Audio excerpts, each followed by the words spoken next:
আমি সূরাতুল আনফাল থেকে আমার অভ্যাস অনুযায়ী শেষ দিকের দুটো আয়াতে কারীম আমি তেলাওয়াত করেছি। আমরা যে কোনো জিনিস যখন বাজারে খুঁজতে যাই, নকলটা দেখি না আসলটা দেখি? বলেন, নিজে নকল হলেও আসলটা খুঁজি, ঠিক আছে না? নিজে যদি ভুলও থাকি, নিজে যদি ভেজালও হই, আমরা নির্ভেজালটাই খুঁজে বেড়ার চেষ্টা করি। তো আল্লাহ তাআলা এখানে বান্দাকে বলছেন, বান্দা তুমি জেনে নাও আমি তোমাকে প্রকৃত মুমিন হিসেবে কবুল করব এবং তোমাকে আমার পক্ষ থেকে দুটো পুরস্কারে পুরস্কৃত করব, মহা পুরস্কারে পুরস্কৃত করব। তোমাকে 4টা কাজ করে আমার সামনে হাজির হতে হবে। কয়টা কাজ করে বলেন? 4টা কাজ করে। আল্লাহ তাআলা বিভিন্ন জায়গায় ইমানদারকে বিভিন্ন হুকুম দিয়েছেন। এর মধ্যে কিছু আছে ফরজ হুকুম, কিছু আছে ফরজের কাছাকাছি এমন হুকুম। সম্মানিত ভাইয়েরা, কিছু আছে হালাল আর কিছু আছে হারাম। আল্লাহ তাআলা আমাকে আপনাকে এই দুনিয়াতে পাঠিয়েছেন হারামকে ধরার জন্য না ছাড়ার জন্য? ছাড়ার জন্য। আর হালালকে ধরার জন্য, হালালকে গ্রহণ করার জন্য।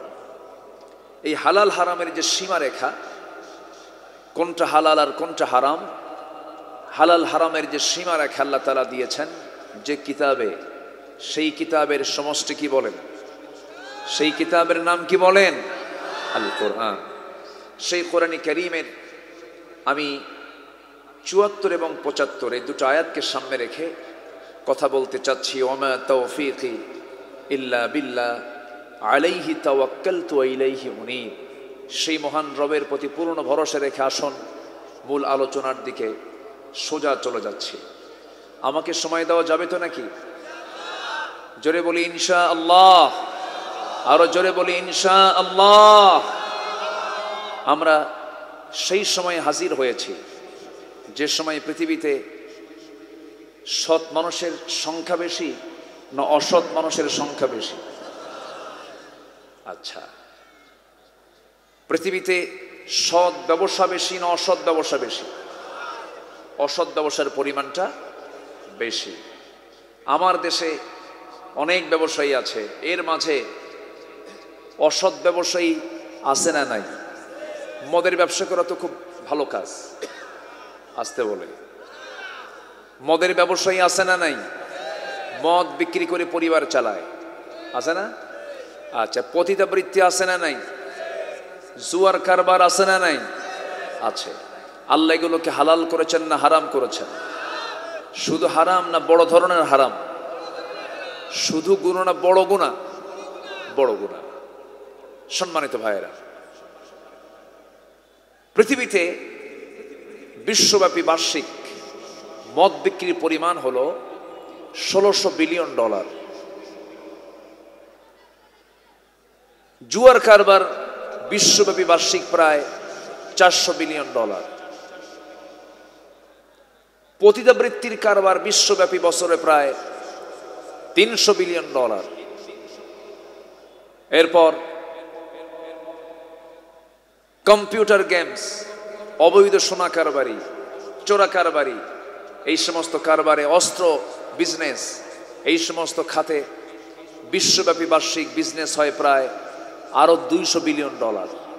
এই সব মিলে বার্ষিক এই মদ, জুয়া, পতিতা, তারপরে কি বলে কম্পিউটার গেমস, এই সমস্ত বিষয়ে প্রায় বৈশ্বিক বার্ষিক প্রায় বিজনেস হয় হচ্ছে $2685 বিলিয়ন। আমার দেশে এমন ব্যবসায়ী আছে না নাই? আচ্ছা বলেন তো, যারা এইগুলো বিজনেস করে, যারা এই জাতীয় ব্যবসা করে, তারা কি কখনো সমাজে, রাষ্ট্রে ইসলাম চালু হোক তারা কি চায়? আসতে বলে, তারা কি চায়? আপনি কি চান? আমরা কি চাই? ভালো করে বলেন, সবাই কি চান? যদি চান, যারা চায় না তাদের কি চেনা দরকার আছে না?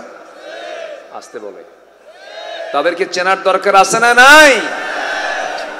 যে ইমানদার শত্রুকে চেনে না তার ইমান আনা এখনো ভালো করে হয় নাই। অনেক ইমানদার আছে বলে আমার কোনো শত্রু নাই, আমি নিরপেক্ষ, আমার কোনো পক্ষ নাই। পৃথিবীতে সেই সবচাইতে বড় শয়তান যে বলে আমি নিরপেক্ষ, ঠিক কিনা? আমাকে পক্ষ নিতে হবে। কার পক্ষ? আসতে বলবেন না, কার পক্ষ? ইমানদার একটা পক্ষ না? যে ইমানদার সে কি একটা পক্ষ না? আপনি নিরপেক্ষ বলবেন কেন? এরকম লোক আছে না? আচ্ছা, আমরা দল কারো করব না, দল করতেই হবে, সেই দল করতে হবে। কার দল? দলের কথা কোরআনে আছে না নাই? আচ্ছা, কিন্তু এরকম গাঁজা খাওয়া না, এই সমস্ত ফাঁকিবাজি না, সন্ত্রাস নির্ভর রাজনীতি নয়, অস্ত্রের রাজনীতি নয়, আদর্শের রাজনীতি করেছেন মুহাম্মদুর রাসূলুল্লাহ। আল্লাহ রাব্বুল আলামিন বলেন, ওয়ালতাকুম মিনকুম উম্মাতুন ইয়াদউনা ইলাল খায়রি ওয়া ইয়া'মুরুনা বিল মা'রুফি ওয়া ইয়ানহাউনা আনিল মুনকার ওয়া তু'মিনুনা বিল্লাহ। তোমাদের ভিতরে এমন একটা দল অবশ্যই থাকা দরকার যারা সৎ কাজের আদেশ দেবে, অসৎ কাজের বাধা প্রদান করবে। আজকে বুকটা ফেটে যায়, চোখের সামনে এত বড় অবৈধ কারবার গুলো চলে। হোটেলে হোটেলে মদ পাওয়া যায়, জেনা করার জন্য নারী পাওয়া যায়, ক্যাসিনো কারবার চলে, জুয়ার কারবার গুলো চলে, সব মুসলমান চোখ দিয়ে দেখে, কেউ কিছু বলে না। অথচ রাসূল বলেছেন, মান রাআ মিনকুম মুনকারান ফালইয়ুগাইয়িরহু বিয়াদিহি ফাইন লাম ইস্তাতি' ফাবিলিসানিহি ফাইন লাম ইস্তাতি' ফাবিকলবিহি ওয়া যালিকা দা'ফুল ঈমান আও কামা ক্বালা আলাইহিস সালাতু ওয়াস সালাম। রাসূল বলেছেন, তোমাদের মাঝে যারা শরীয়ত বিরোধী, ইসলাম বিরোধী, দিন বিরোধী কোনো কাজ যদি সংগঠিত হতে দেখে, তার উচিত হলো প্রথমে সেটা হাতের দ্বারা প্রতিহত করা। কিসের দ্বারা বলেন? হাতের দ্বারা। ক্ষমতা নাই, হাত দিয়ে তুমি মোকাবেলা করতে পারছো না, প্রশাসন তোমার হাতে নাই, তাহলে তুমি মুখের দ্বারা প্রতিহত করবে, মুখের দ্বারা প্রতিবাদ জানাবে। মুখ দিয়েও বলার কোনো পরিবেশ নাই, তোমার উচিত হলো অন্তর দিয়ে তা ঘৃণা করতে হবে। এবং এটা জেনে রাখবে, হাদিসের বর্ণনায় ব্যাখ্যা এসেছে, ওয়াযালিকা দাফুল ঈমান, অন্তর দিয়ে ঘৃণা করা হলো সবচেয়ে দুর্বল ঈমানের পরিচয়, যা কুফুরের দিকে নিয়ে যেতে পারে। তাহলে এক নম্বর ঈমানের পরিচয় হলো কি দিয়ে মোকাবেলা করা? আসতে বলবেন না, কি দিয়া? খালি মরা ফেরাউনের ইতিহাস শুনলে হবে না। খতিবরা শুধু মরা ফেরাউনের ইতিহাস কয়, তাজা ফেরাউন দুনিয়াতে আছে না নাই? এখনো দুনিয়াতে নব্য ফেরাউনরা আছে না নাই?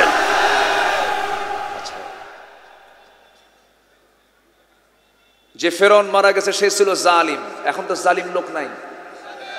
আসতে বলবেন না, আছে না নাই? ধর্ষণের সেঞ্চুরি করলে, আত্মস্বীকৃত ধর্ষণের সেঞ্চুরি করেছে একটা যুবক বখাটে, ইতিহাস সবার কম বেশি জানা আছে। ধর্ষণের সেঞ্চুরি করার পরে মিষ্টি বিতরণ করলো, তার শাস্তি হলো কি জানেন? দুষ্ট ছেলে, এগুলো করতে নেই, এটা হলো তার পানিশমেন্ট। আর 50টি বছর ধরে আমাদের পাখি, সুরের পাখি, কোরআনের পাখি, কি সমস্যা, অসুবিধা নাকি আপনাদের? আমাদের সুরের পাখি, আমাদের কোরআনের পাখি, তিনি কত খেদমত করে গেলেন, কত বেনামাজি নামাজি হলো, কত বাপ মার অবাধ্য সন্তান অনুগত হলো। আজকে পৃথিবীর এমন কোন দেশ নেই যার জন্য চোখের পানি ফেলে এখনো মানুষ কাঁদে না। যে দেশের মানুষ, আমার মনে হয় বিগত 200 বছরের ইতিহাসে, আমার এটা জানা নাই, আলেমদেরকে ভালোবেসে শত শত মানুষ জীবন দিতে পারে, এটা বাংলাদেশের ইতিহাসে, নিকটবর্তী ইতিহাসে এটাই প্রথম ঘটনা। সম্মানিত ভাইয়েরা, বিবেকটাকে যারা নিরপেক্ষ রাখতে পারে না তার ঈমান আনা এখনো হয়নি। বিবেক হচ্ছে পৃথিবীর সবচেয়ে বড় রাডার। বিবেককে নিরপেক্ষ করুন, ঈমানকে বিক্রি করবেন না, হক কথা বলবেন, সোজা পথে চলবেন। পুরস্কার দিবেন কে? আসতে বলবেন না, পুরস্কার দিবেন কে? আমি অন্যায় করব না, কাউকে অন্যায় করতে দেব না। এই জন্য কি একা চললে হবে না মিলেমিশে চলতে হবে? সেই প্ল্যাটফর্মের নাম হবে ইসলাম। সেই প্ল্যাটফর্মের নাম কি হবে? ইসলাম। মসজিদে নামাজ একা হয় না, জামাতে হয়। আমাদের মসজিদের ইমাম যিনি, তিনি কি পাওয়ারফুল ইমাম না পাওয়ারলেস ইমাম? কন পাওয়ারফুল না পাওয়ারলেস? সকালে চাকরি আছে, বিকেলে নাই, ঠিক কি না? নামাজ একটু লম্বা করলে পিছন থেকে সভাপতি লোকমা দেয়, আয়াত বেশি একটু লম্বা বলে লোকমা দেয়। আছে না নাই? আছে। আজকে যদি ইমাম যদি পাওয়ারফুল হতো, সমাজে কোনো অশ্লীলতা, বেহাপনা, নোংরামি এগুলো থাকতো না। আমরা ইমাম দেখতে চাই পাওয়ারফুল। তিনি আমার নেতা হবেন যিনি মসজিদে নামাজ পড়াতে পারবেন, সমাজের নেতৃত্ব দিতে পারবেন। কষ্ট পাচ্ছেন? আলোচনা চালাই, আলোচনা চালাই, জোরে বলি ইনশাআল্লাহ। কিন্তু আমার কাছে মাঝে মাঝে মনে হয় কি জানেন, প্রেজেন্ট ওয়ার্ল্ডের মুসলমানদের অবস্থা কি জানেন? ইসলাম কিতাবে আছে আর মুসলমান কবরে গেছে। মুসলমান কই? কবরে। মুসলমান তো নাই। চোখের সামনে এতগুলো হারাম কাজ সংগঠিত হয়, আমরা চোখ দিয়ে দেখি। আচ্ছা, চোরের সাহস বেশি না বাড়িওয়ালার সাহস বেশি? হ্যাঁ না, কই? শক্তিকার বেশি, শক্তিকার বেশি, সাহস বেশি কার? চোরের না বাড়িওয়ালার? বাড়িওয়ালার। 10 চোর বাড়ি চুরি করতে আসছে, বাড়িওয়ালা একজন। বাড়িওয়ালা শুধু যদি বলে ধর, চোররা থাকবে? থাকবে? মারবে দৌড়। এই যে ধর, এই শব্দটা বলার মানুষ আজকে সমাজে নাই। আমার কথা কি বুঝে আসতে? আমরা সচেতন হব। জোরে বলি ইনশাআল্লাহ, আর জোরে বলি ইনশাআল্লাহ। যে বিবেক জাগ্রত হয় না, যে ঈমান প্রয়োজনে জ্বলে ওঠে না, যে ঈমান হকের পক্ষে কথা বলে না, যে ঈমান বাতিল দুর্গাঘাত হানতে পারে না, এটা ঈমান নয়, ওটা মুনাফিকি। সম্মানিত ভাইয়েরা, সম্মানিত বন্ধুগণ, আমরা ঈমান এনেছি, আমরা কাউকে ভয় পাবো? ঈমান এনেছি আমরা কার উপরে? আসতে বলবেন না, কার উপরে? আল্লাহর উপরে। আমি যদি আল্লাহর উপর ঈমান আনি, আমাকে কেউ হারাতে পারবে না, আমাকে কেউ টলাতে পারবে না। আমার সাহায্যকারী মহান রব্বুল আলামিন তিনি নিজে। আল্লাহ বলছেন, বান্দারে হতাশ হবে না, নিরাশ হবে না। ফালা তাহিনু ওয়ালা তাহজানু ওয়া আনতুমুল আ'লাউনা ইন কুনতুম মুমিনিন। হতাশ হবে না, নিরাশ হবে না। তুমি যদি সত্যিকারের মুমিন যদি হতে পারো, ঈমান যদি ভালো করে আনতে পারো, সমস্ত বিজয় আমি আল্লাহ তোমার হাতে তুলে দেব। শর্ত হলো মুমিন হতে হবে। কার পছন্দের? কার পছন্দের? আল্লাহর পছন্দ নিয়ে ঈমানদার বান্দা হতে হবে। আল্লাহ বিজয়ের পতাকা আমার হাতে তুলে দিবেন, জজবা থাকতে হবে। ঈমান তো এনেছি আমরা, কিন্তু যে ঈমানটা হিজরতের চিন্তা করে না, যে ঈমানটা জিহাদের চিন্তা করে না, সেই ঈমানটা হলো মুনাফিক ঈমান। সে ঈমানদার নয়, সে হচ্ছে মুনাফিক। সে কি বলেন? মুনাফিক। আমার বন্ধুগণ, যদি কোনো বান্দা 5 ওয়াক্ত নামাজ পড়ে, রমজান মাসে রোজাও রাখে, হজও করে আসি, যাকাতও আদায় করে, মসজিদ মাদ্রাসায় পড়ে থাকে, তাহাজ্জুদটাও বাদ দেয় না, নফল রোজাও বাদ দেয় না, জিকির আজকারও তার কোনো বাদ নাই, কিন্তু আল্লাহর জমিনে দিন কায়েম হোক এটার জন্য সে জিহাদ করে না। আল্লাহর দিন কায়েমের জন্য সে তার জীবনের সম্পদগুলো মালগুলো খরচ করে না। আল্লাহর ভাষায় সেই লোকটা হলো মুনাফিক, মুনাফিক, মুনাফিক। এরকম লোক আমার দেশে নাই তো? আসতে বলবেন না, আছে না নাই? একটু কান লাগান। আল্লাহ রাব্বুল আলামিন বলছেন, বান্দারি আমি তোকে টাটকা মুমিনের খেতাব দিয়ে দিলাম, তুই আসল মুমিন, তুই 4টা কাজ করবি এবং 4টা কাজের ফলাফল হলো আমি আমার পক্ষ থেকে তোকে 2টা পুরস্কারে পুরস্কৃত করব।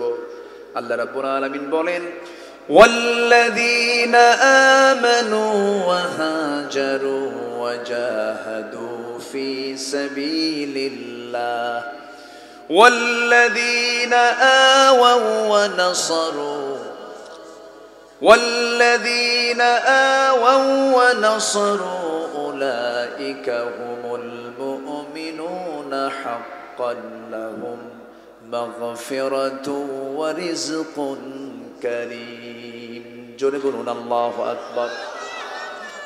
আল্লাহ রাব্বুল আলামিন বলেন, নিঃসন্দেহে যারা ওয়াল্লাযীনা নিঃসন্দেহে যারা আমানু ঈমান আনবে, ঈমান যারা পাকাপোক্ত করে আনবে, যে ঈমানের মধ্যে কোনো শিরিক থাকবে না, বিদআত থাকবে না, কুফর থাকবে না, যে ঈমানদার মাজারে গিয়ে সেজদা দিবে না, যে ঈমানদার মাজারে গিয়ে টাকা দেবে না। মাজারে টাকা দেওয়া লোক আমার দেশে আছে না নাই? আচ্ছা, কোনো পীর কি মাজারে টাকা দেয়? কোনো পীর সাহেব? তাহলে পীর সাহেব কিন্তু মাজারে টাকা দেয় না।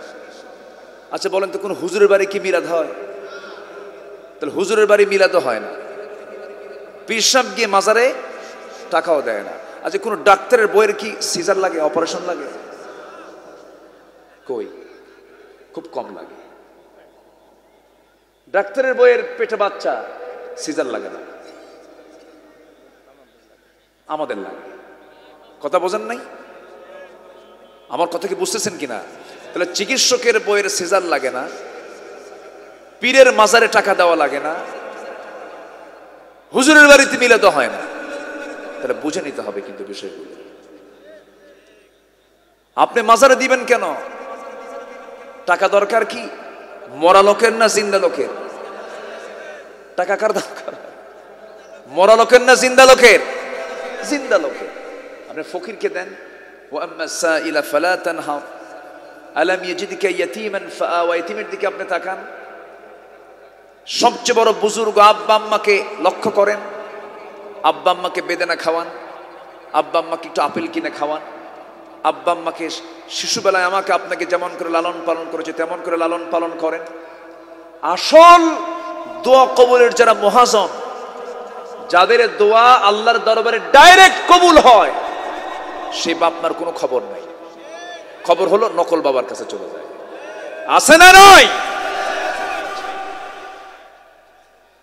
সম্মানিত ভাইয়েরা, সম্মানিত বন্ধুগণ, যে ইমানের ভিতরে শিরিক থাকবে না সেই ইমানদার কখনো জাহান্নামে যাবে না। আলহামদুলিল্লাহ বলে আমরা শিরকের কাজে যাব, বাচ্চা হয় না চাইবো কার কাছে? ব্যবসায় মন্দা চাইবো কার কাছে? এমন কি জুতার ফিতা ছিঁড়ে গেছে, আগে বলবো কার কাছে? জুতার ফিতা তাও চাইবো কার কাছে? আল্লাহর কাছে। আল্লাহ কি দূরে? আসতে বলে, আল্লাহ কি দূরে? সবচেয়ে আমার কাছে কে? সবচেয়ে আমার প্রিয়কে, সবচেয়ে আমার আপনকে, সবচেয়ে আমার পরম চরম বন্ধুকে? আল্লাহ তাআলা। আমার বন্ধুগণ,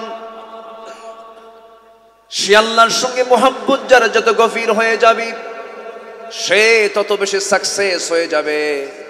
এই পৃথিবীতে কোন বান্দা সাকসেস? আল্লাহ রাব্বুল আলামিন দু জায়গায় বলেছেন আমপারার ভিতরে।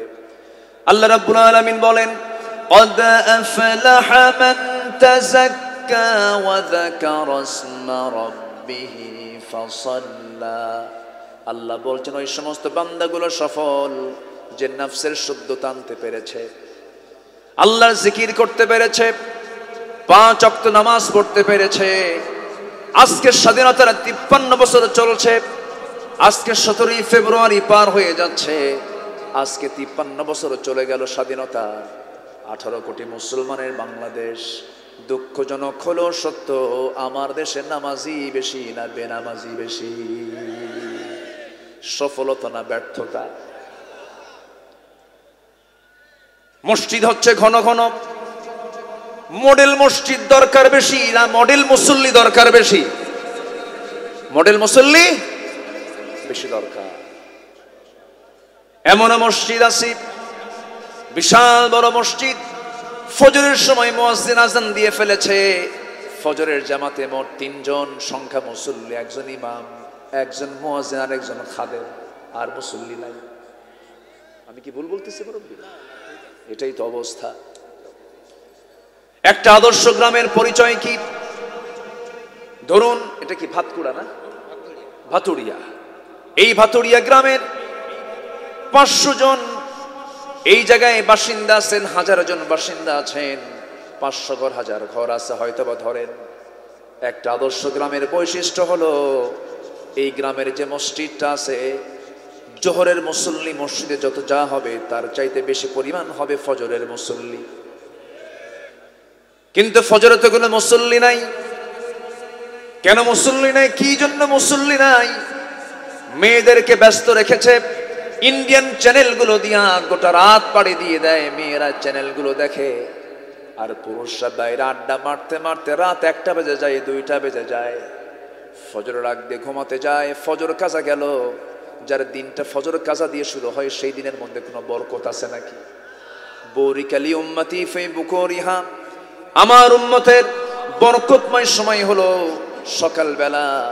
যে বান্দা সকালবেলার বরকত থেকে বঞ্চিত, সে প্রকৃত রহমত থেকে বরকত থেকে বঞ্চিত। আমার ভাইয়ের আগের যুগে দাদিকে আমি নিজের চোখে দেখেছি। আমার নিজের দাদি ফজরের আগে উঠে যেতেন। যখন ছোট আমি দেখতাম তিনি মুসাল্লায় বসে থাকতেন, বলতেন, না না ও দাদা শোনো, হাত্তা তাতলু আশ-শামস, সূর্যোদয় না হওয়া পর্যন্ত আমার নবীজি মুসাল্লা থেকে তিনি কখনো উঠতেন না। এই কৃষ্টি কালচারগুলো চলে গেছে।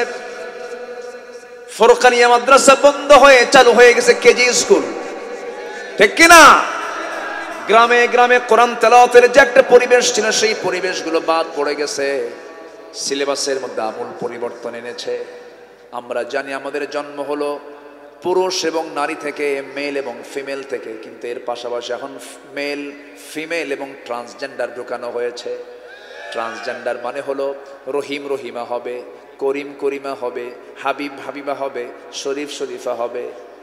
কি কথা বুঝতেছেন কি আপনারা? এগুলো যদি শিক্ষার সিলেবাসে দেয়, যারা এগুলো দিছে, যারা এগুলো ইনক্লুড করেছে, তারা কি মানুষ? আসতে বলেন, তারা কি মানুষ হতে পারে?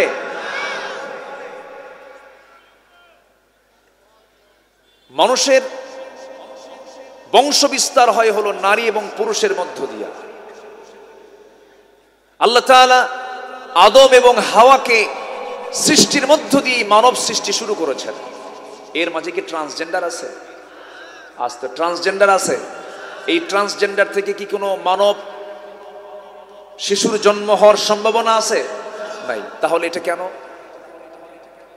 এটা যে কত ভয়ঙ্কর, এটা যে মুসলিম জাতির জন্য কত ভয়ঙ্কর, এখন থেকে যদি সচেতন না হই আমরা, এটার বোঝা আমাকে আপনাকে বহন করতে হবে ভয়ঙ্কর ভাবে। আরেকটা বিষয় লক্ষণীয়, সেটা হলো সমকামিতা, হোমোসেক্স, সেম সেক্স, অর্থাৎ পুরুষ পুরুষকে বিয়ে করা, নারী নারীতে আকৃষ্ট হয়ে যাওয়া। আমেরিকা, ইউরোপের বহু দেশে এই সমকামিতাকে বৈধতা দিয়েছে পার্লামেন্ট পর্যন্ত। এমনকি আমার প্রতিবেশী দেশ, বিশ্বের সবচাইতে বড় গণতান্ত্রিক রাষ্ট্র, এই ভারতেও সমকামিতাকে প্রমোট করার জন্য খুব চেষ্টা চালানো হচ্ছে। তারই অংশ হিসাবে বাংলাদেশে কিছু বদমাইশরা সমকামিতাকে এগিয়ে দেওয়ার জন্য তারা চেষ্টা চালাচ্ছে।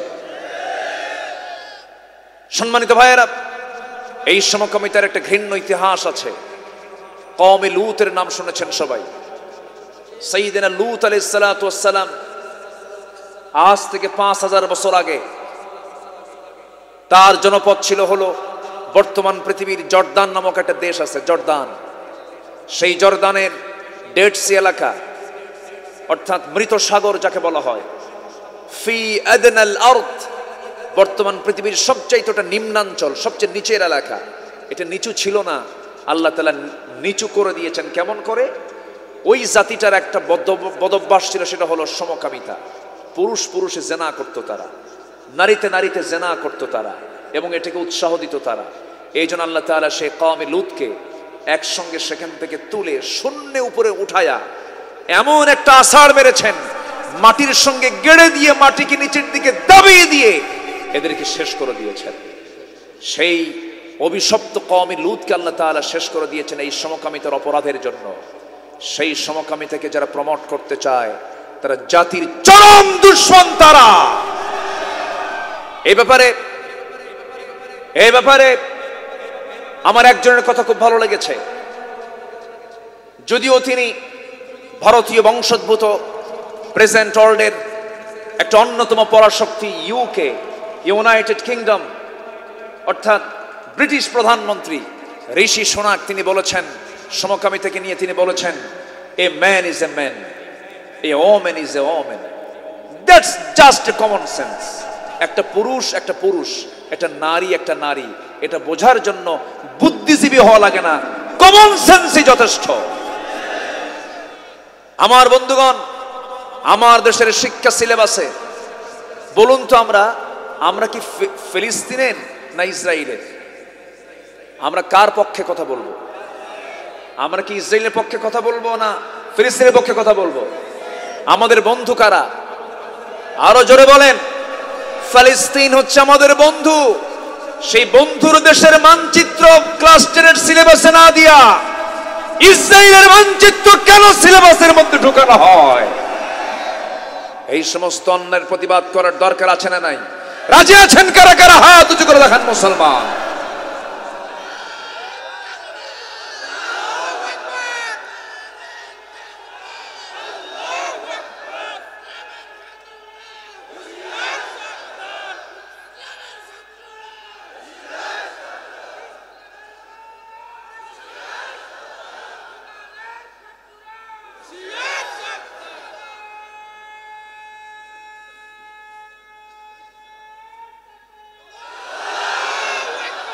আল্লাহ কবুল করুন, জোরে বলি আমিন, আরো জোরে আমিন।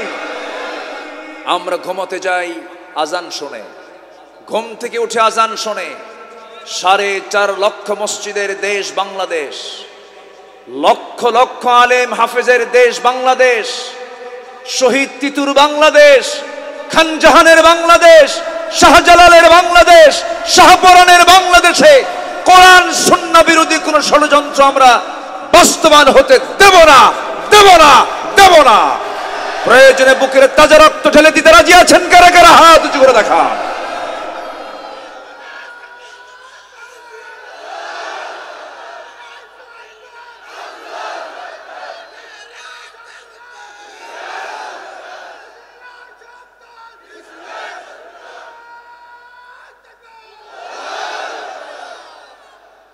ভবিষ্যৎ আমি খুব ভয় পাই একটা বিষয়। আমরা বর্তমান যে দুনিয়াতে আছি, আমি আপনি তো দুনিয়া থেকে বিদায় নেব। আমার সন্তান তারা কি হবে? আমার প্রজন্ম তারা ইসলাম নিয়ে থাকতে পারবে কিনা? এই বিষয়ে আমাদের চিন্তা করার দরকার আছে না নাই? পার্থিব সম্পদ আগে রক্ষা করা দরকার না, ইসলামকে জমিনে বাস্তবায়ন করা দরকার। ইসলাম যদি টিকে থাকে আমার ভবিষ্যৎ প্রজন্ম টিকে থাকবে। এই জন্য ইসলাম কায়েমের জন্য আমাদের মুজাহাদা চেষ্টা করার দরকার, একার না সবার। এই জন্য আল্লাহর আহ্বান হলো, আমি তোমাকে 2টা পুরস্কার দেব। 1 নাম্বার, ভালো করে ঈমান আনো, নামাজি হও, সত্যকে সত্য বলো, মিথ্যাকে মিথ্যা বলো, বৈধ অবৈধকে প্রত্যাখ্যান করো, ঈমানটাকে লালন করো, কুফুরের দিকে যেও না, দুনিয়ার হিউম্যান লকে, মানব রচিত মতবাদকে গ্রহণ করতে যেও না। নাম্বার 2 হলো, প্রয়োজনে দিনকে কায়েমের সংগ্রাম করতে গিয়ে যদি তোমাকে দেশ ছাড়তে হয়, দেশও ছাড়ো। সুবহানাল্লাহ বলবেন না? যেরকম সুবহানাল্লাহ। দেশ ছেড়েছেন মুহাম্মদুর রাসূলুল্লাহ। মুহাম্মদুর রাসূলুল্লাহ তিনি কি কারো বাড়িতে আগুন ধরিয়ে আগুন লাগিয়ে দিয়েছিলেন? তিনি কি কাউকে খুন করেছিলেন? তিনি কি কাউকে কটু কথা বলেছিলেন? তিনি কি কাউকে গালমন্দ করেছিলেন? তিনি কি কোনো জাতির কোনো ক্ষতি করেছিলেন? যে লোকটাকে বলা হতো as-সাদিক আল-আমিন, সেই লোকটাই হয়ে গেলেন ওই সমস্ত ব্যক্তির কাছে এত খারাপ কেন? রাসূল বলেছেন, আমি কোনো অন্যায় করব না, কাউকে অন্যায় হতে দেব না। এই জাতীয় হক কথাগুলো যখন বলা শুরু করলেন, ওই মদের দোকান নিয়ে যারা বসে, জুয়ার কারবার যারা নিয়ে বসে, সুদের কারবার নিয়ে যারা বসে, ওদের গায়ে সহ্য হয় নাই, দিয়েছে নবীর বিরুদ্ধে মামলা। কি দিয়েছে? এখনো সেই মামলা দেওয়ার মতো লোক আছে না নাই? তাহলে আবু জাহেল চলে গেছে, আবু জাহেলের উত্তরসূরি আছে না নাই? রাসূলের বিরুদ্ধে মামলা হাকায় দিল, যাকে পায় তাকে মারে। নবীজি সাহাবে কেরামদের মধ্যে থেকে কিছু সাহাবীকে আবিসিনিয়ায় পাঠায়া দিলেন, যাও তোমরা, মক্কায় থাকার কোনো পরিবেশ নাই। নবীজির চোখের সামনে সবাইকে মেরে ফেলে। ইয়াসার পরিবারকে মেরেই ফেলা হলো, সুমাইয়াকে মেরে ফেলা হলো, শহীদ করে দেওয়া হলো। নবীজির একদিন স্বপ্ন, তিনি ভাবলেন সেজদা তো দেই, কাবাকে সামনে রেখে আল্লাহ তাআলা আমার কিবলা কাবা করে দিয়েছেন। তার প্রথম কিবলা ছিল বাইতুল আকসা, কিন্তু তার মন চাচ্ছিল বাইতুল আকসাটা কিবলা না হয়ে যদি বাইতুল হারাম হতো কত না ভালো হতো। ফাওয়াল্লি ওয়াজহাকা শাতরাল মাসজিদিল হারাম, আমার নবীজি কিবলামুখী হয়ে নামাজ পড়েন, কিন্তু যেই হারাম, যেই কাবাকে সামনে রেখে তিনি নামাজ পড়েন, সেই কাবার ভিতরে 360টা মূর্তি ওই কুরাইশরা রেখে দিয়েছিল। নাউজুবিল্লাহ। নবীজি নামাজ পড়েন কিন্তু তৃপ্তি পান না। নবীজি মনে মনে চিন্তা করলেন, মনে মনে সিদ্ধান্ত নিলেন, একটু ভিতরে যাব, ভিতরে দেখব। ভিতরে তিনি ঢোকেন নাই। ওই কাবার চাবি ছিল একজন ব্যক্তির হাতে, তার নাম হলো ওসমান বিন তালহা।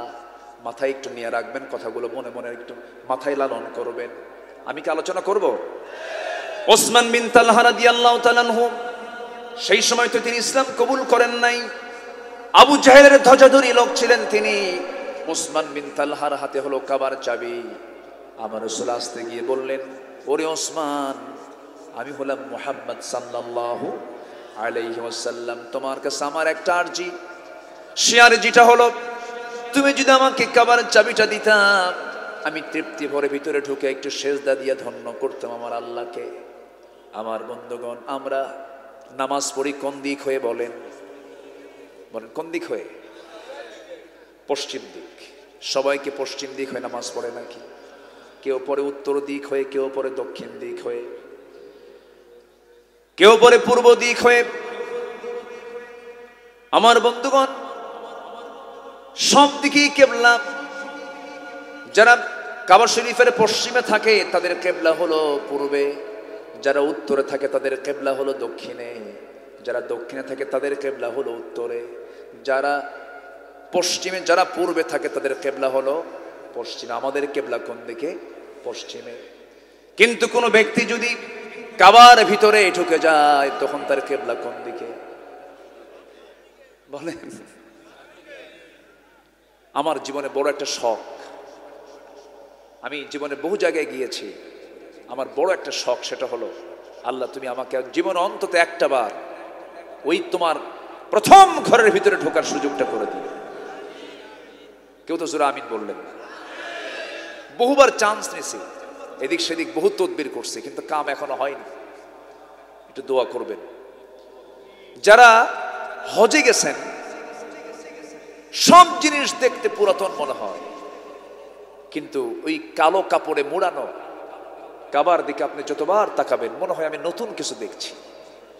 যদি বলি সুবহানাল্লাহ, ঠিক আছে না? মনে হয় নতুন নতুন কিছু দেখছি। রহমত নাজিল করেন কে? ওই সোজাই হচ্ছে আরশ আজিম। আল্লাহু আকবার বলেন। আরশ আজিমটা হচ্ছে ওই সোজা, বাইতুল মামুর একদম বরাবর হচ্ছে আরশ আজিম। পৃথিবীর নাভি, পৃথিবীর কি নাভি না? আমাদের যে নাভি আছে না, পৃথিবীর নাভি হলো কাবা, মূল সেন্টার ওটা। আমার নবীজির জন্ম হলো ওই কাবা ঘরের ঠিক দরজা বরাবর সামনের দিকে, পূর্ব দিকের তিনি বাসিন্দা। আমরাও কাবার কোন দিকের বাসিন্দা বলে? পূর্ব দিকের বাসিন্দা। তাহলে মিল আছে না নাই? আমার রাসূল যে দিকের বাসিন্দা ছিলেন আমরাও সেই দিকের বাসিন্দা। আমার নবীর মাথার চুল ছিল কালো কালো, কিন্তু ইউরোপ আমেরিকার মানুষের মাথার চুলগুলো কালো না লাল? লাল সাদা। ওদের বুড়াকে আর যুবককে চেনা যায় না, সবার চুল একসমান। কিন্তু আমার নবীর মাথার চুল ছিল কালো কুচকুচে, দাড়ি মোছগুলো ছিল কালো। আমার এই সাবকন্টিনেন্ট সহ আমাদের দেশের মানুষের মাথার চুলগুলো লাল না কালো? লাল না কালো? আমার নবীর চোখের মণি ছিল কালো। ইউরোপ আমেরিকার মানুষের চোখের মণি হলো সাদা, বিড়াল মার্কা চোখ। আমার নবীর চোখের মণি ছিল কালো। এই দেশের মানুষের অধিকাংশের চোখের মণিটা কি বলেন? কালো। তাহলে রাসূল ছিলেন পূর্ব দিকের বাসিন্দা, আমরা পূর্ব দিকের বাসিন্দা। নবীর মাথার চুল ছিল কালো, আমাদের চুলগুলো কালো। নবীজির চোখের মণি ছিল কালো, আমাদের চোখের মণিও কালো। নবীজির শরীরের চামড়াটা ছিল না কালো না ধলা, লালও বলা যাবে না, কালো বলা যাবে না, হলদেটে অথবা বাদামি কালার। না কালো বলা যাবে না ধলা বলা যাবে, এমন একটা বর্ণের রাসূল ছিলেন। আমেরিকা ইউরোপের মানুষগুলো ধবধবে সাদা, আবার আফ্রিকান মানুষগুলো নিগ্র কালো কুচকুচে কালো। আমার নবীজি না ধলা ছিলেন না কালো ছিলেন। আমার দেশের মানুষগুলো ধলা না কালো? না ধলা না কালো। তাহলে কালারের মিল থাকলো, চোখের মিল থাকলো, চুলের মিল থাকলো। আমার দেশের মানুষ না লম্বা না খাটো, আমার নবীও ছিলেন না লম্বা না খাটো। চেহারায় মিল আছে, কালারে মিল আছে, চুলে মিল আছে, চোখে মিল আছে, বাসিন্দাতে মিল আছে। কিন্তু সবকিছু মিল থাকলে চরিত্রে মিল আছে নাকি? আসতে কয়, চরিত্রে মিল আছে, কিন্তু ওগুলো মিল দরকার আগে না চরিত্রে মিল দরকার আগে? চরিত্রে মিল দরকার আগে। চরিত্রে মিল ছিল ওই কালো বেলালের, ওই চরিত্র মিল ছিল হলো ওই সমস্ত সালমান ফার্সি কত দূর থেকে পারস্য থেকে নবীর হাতে বায়াত নিয়ে কালিমা পড়ে মুসলমান হয়ে গেছেন। বেলাল আফ্রিকান মানুষ, কুচকুচে মানুষ বেলাল, কালিমা পড়ে মুসলমান হয়ে গেছেন। চেহারা ছিল না, নিগ্র কালো কুচকুচে মানুষ। আল্লাহ তাআলা তাকে এত সম্মান দিয়েছেন। সম্মানের মূল কারণ হলো বেলাল সবচেয়ে বেশি মহব্বত করেছেন তিনি কে? আল্লাহ। আমার নবীজি অনেক লম্বা কথা, কাবার চত্বরে দাঁড়ালেন, কাবার দরজার দিকে তাকালেন, দরজায় দেখতেছেন এখন একটা তালা মারা, তালা ঝুলতেছে। সেই ঝুলন্ত তালার দিকে তাকায় মনে মনে ভাবলেন, যদি একটু ভিতরে ঢুকতে পারতাম কতই না ভালো হতো। চাবিওয়ালার কাছে গিয়ে বলছেন, চাবিওয়ালা ওসমান, আমাকে একটা বারের জন্য চাবিটা দেওয়া যায় নাকি? আমি একটু ভিতরে ঢুকতে চাই। ওসমান বিন তালহা রাসূলকে একটা ধাক্কা মারলো, নবীজি মুখ থুবড়ে পড়ে গেলেন। আস্তে করে দাঁড়ায় বলছেন, ওসমান, আজকে তোমার ক্ষমতা বলে, তোমাদের পাওয়ার বলে আমাকে আজকে ধাক্কা মেরে জমিনে ফেলে দিলা। তুমি কি জানো ওসমান, একদিন দেখতে পাবে ওই কাবার চাবি আল্লাহ তাআলা আমার হাতে তুলে দিয়েছে। জোরে কান সুবহানাল্লাহ। আজকে যে লোকগুলোকে গোটা পৃথিবী দেশে দেশে মুসলিম রাষ্ট্রগুলোর দিকে আপনি তাকায় দেখেন, যারাই জমিন আল্লাহর দিন কায়েম করতে চায় তাদের হাতে যারা আজকে হ্যান্ডকাপ পরাচ্ছেন, বেশি দিন অপেক্ষা করতে হবে না। যাদের হাতে আজকে হ্যান্ডকাপ লাগাচ্ছেন তারাই আগামী সময়ে তারাই দেশ চালাবে, ঠিক কিনা? তারাই দেশ চালাবে ইনশাআল্লাহ। বলেন। আমার বন্ধুগণ, রক্ত বৃথা যায় না। দিনের পথে যারা রক্ত ঝরে, এটা হলো উর্বরতা বৃদ্ধির জন্য, দিনকে বিজয়ীর জন্য আল্লাহ তাআলা রক্ত চান, ঘাম চান, শ্রম চান, ইবাদত চান। এই বাংলার জমিনে হাজারো শহীদের রক্ত ঝরেছে। এই জমিনে আল্লাহর দিন কায়েম হবে ইনশাআল্লাহ। সেদিন বেশি দূরে নয়। জোরে বলি ইনশাআল্লাহ। বলি ইনশাআল্লাহ। আসবে দিন, আসবে দিন। জোরে বলি ইনশাআল্লাহ। এমনকি আশা করি না আমরা? আমার নবীজি যখন এই কথা বললেন, ওসমান বিন তালহা চট করে তার মাইন্ড ঘুরে গেল, নবীর দিকে হয়ে বলতেছে, মুহাম্মদ, আমি তোমাকে চাবিটা দেব, কারণ তুমি তো সত্য কথা বলো, তোমার হাতেই কাবার চাবি আসবে একদিন, কিন্তু আমি যে তোমাকে চাবি দিলাম এটা যেন আবু জেহেল না জানে। কে না জানে? কারণ আবু জেহেল না জানে, জানলে তো প্যাঁচ লেগে যাবে, ও যেন না জানে। আচ্ছা ঠিক আছে, জানবে না। আমার নবীজি কাবার চাবিটা হাতের মধ্যে নিলেন, নিয়ে তালা খুললেন, ভিতরে ঢুকে দেখেন সাজানো লাত, মানত, ওজ্জা, হবল এগুলো সহ প্রায় 360টা মূর্তি ওই পত্তলিকরা, কোরাইশ পত্তলিকরা তারা সাজিয়ে রেখেছে। কার ঘরে বলেন তো? আমার নবীর দেহে ইব্রাহিমের রক্ত না? কার রক্ত? কার রক্ত বলেন? ইব্রাহিম আলাইহিস সালাম মূর্তিগুলো দেখে কি সহ্য করতে পারছিলেন? কি করছিলেন? মূর্তি দেখা মাত্রই প্ল্যান করলেন। সবাই বলল, ইব্রাহিম চলো আমরা এই শহর ছেড়ে অন্য একটা শহরে যাব, মেলায় যাব। উনি বলেন, ইন্নী সাকিব, আমি যাব না। কেন? অসুস্থ। কি অসুস্থ? মূর্তি ভাঙ্গা অসুস্থ। কি অসুস্থ? মূর্তি ভাঙ্গা অসুস্থ। ইন্নী সাকিব, এটা মাহজুফ, এটা উনি প্রকাশ করলেন না, এটা আড়ালে উনি মনে মনে চিন্তা করছেন। সব চলে গেছে।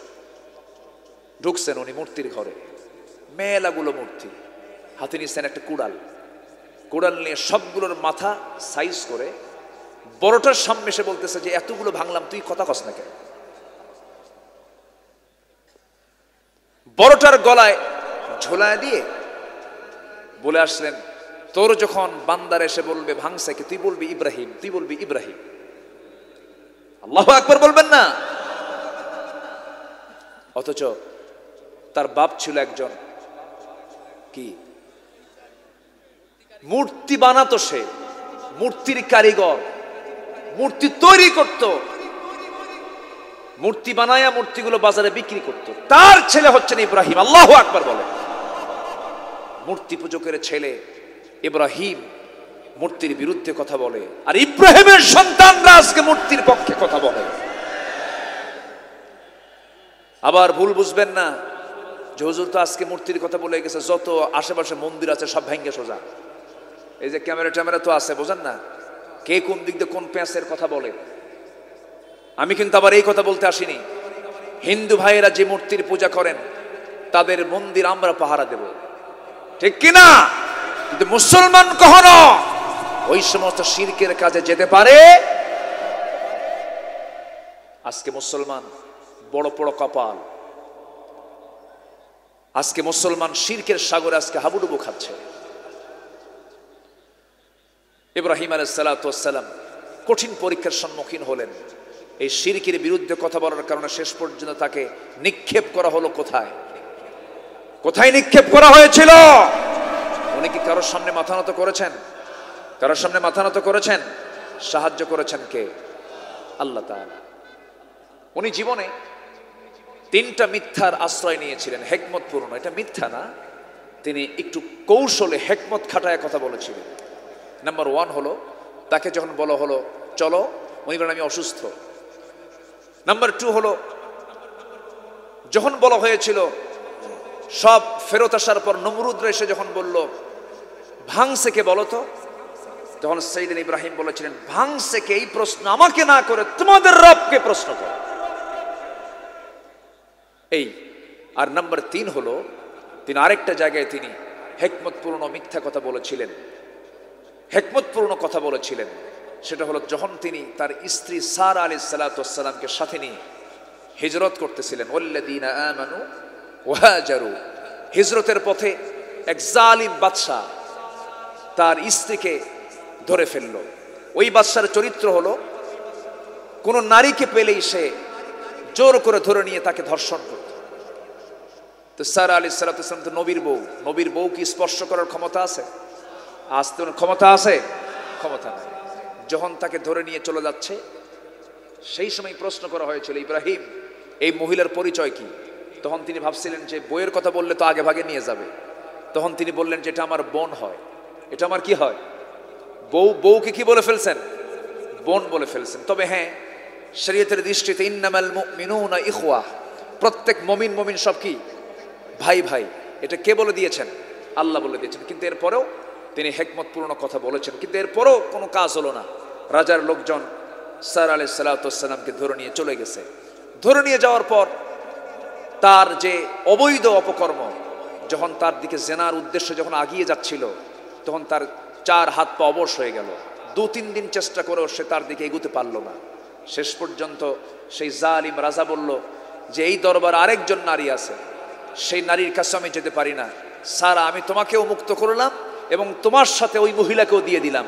ওই মহিলা হচ্ছেন হাজরা আলাইহিস সালাতুয়াসসালাম। সারা আলাইহিস সালাতুয়াসসালাম হাজরা আলাইহিস সালাতুয়াসসালামকে সাথে করে নিয়ে স্বামীর সামনে হাজির হয়ে বলছেন, আমার স্বামী আল্লাহর পয়গম্বর, আমি সাথে একা আসছি না, আমার সাথে আরেকজনকে নিয়ে আসছি, খুব ভালো, খুব পরহেজগার, খুবই আবেদা সালেহা নারী, আপনি তাকে গ্রহণ করতে পারেন। তখন তার পরামর্শে, বড় বউয়ের পরামর্শে তিনি হাজরা আলাইহিস সালাতুয়াসসালামকে বিয়ে করলেন। কত লম্বা ইতিহাস, কত ত্যাগ, কত কুরবানির ইতিহাস তাদের জীবনে রয়ে গেছে। তারা হিজরত করেছেন, ইমানকে পাকাপোক্ত করেছেন, আগুনে নিক্ষিপ্ত হয়েছেন, কারোর সামনে মাথা নত করেন নাই। ঠিক কিনা বলেন?